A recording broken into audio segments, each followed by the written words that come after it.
Hello everybody, thanks for watching Own Your Survival. This is Dalton Myers, and today we're going to be putting some flame to a tinder bundle. Now all these materials I have out here, it took me about 20 minutes to gather. I didn't use a hatchet or anything, it was just dead limbs on trees or dead limbs on the ground. This tinder bundle is from grass that's sticking up out of the snow. As you can see, very uncharacteristic weather of Arkansas today. It's about 20 degrees and it snowed yesterday. It got down to 5 degrees last night. So I was pretty excited when I saw the snowfall because it gives me a perfect example to show you how easy you can get a fire going in unfavorable conditions. So first we have a ferro rod, and this is going to be used with a knife as a striker, and we're going to be flicking hot pieces of this material onto our tinder bundle, and that's going to help us generate a fire. Now this is something that you should practice a lot because it's not going to be something you're just going to be able to jump into one day and be able to have the strength and have the technique to consistently strike. Okay, so let's get started and let's see how we do on our tinder bundle. So what you're going to want to do is you want to hold your knife and your ferro rod close to the tinder bundle itself. In here is our cedar, right? Our fine hairy material that will catch flame easily. And you want to put the back, remember guys, the back part of your blade, you don't want to use the blade, you want to use the back part. And you want to pull the ferro rod back from the knife. You don't want to strike the knife forward. So let's see if we can get a fire going in these conditions with a damp tinder bundle with just these two tools.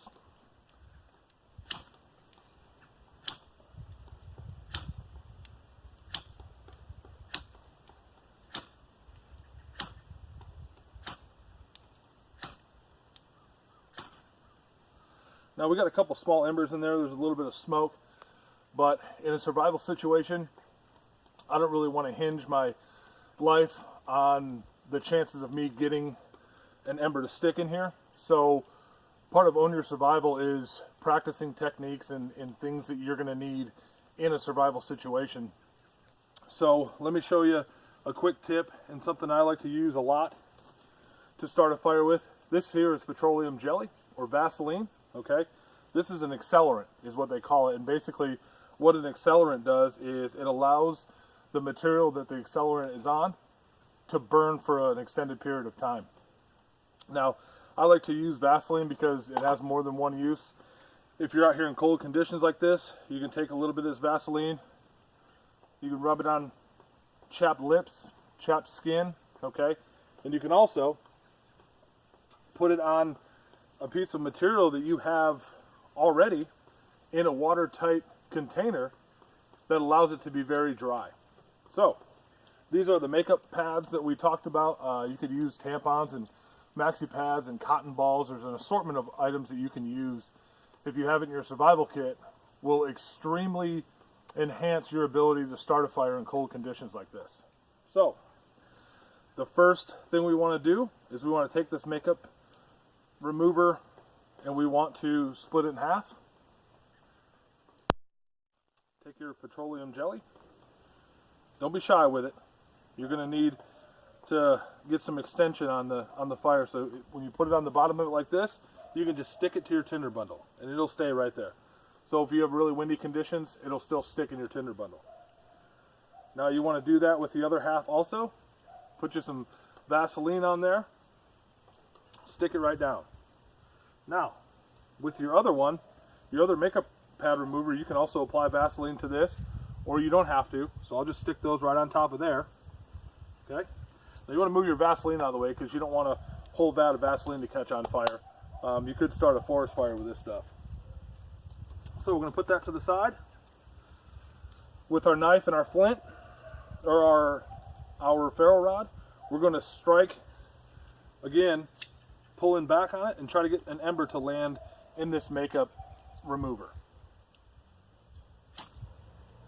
Okay, we already have it, it's already on fire, okay, which is good. Now, remember our stages of building a fire, the first thing we want to do is add kindling, okay, and we want to hold it over the fire to get it going, okay. and then just slowly add it on top. Let that catch on fire.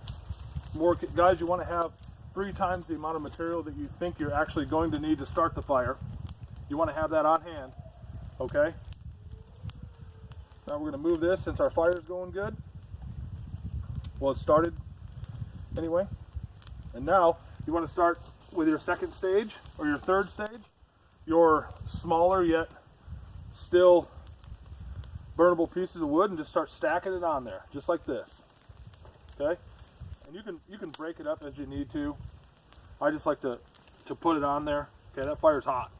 So now as we start adding this material, we want to be aware that when we're catching it on fire, okay, we want to continue to add bigger and bigger.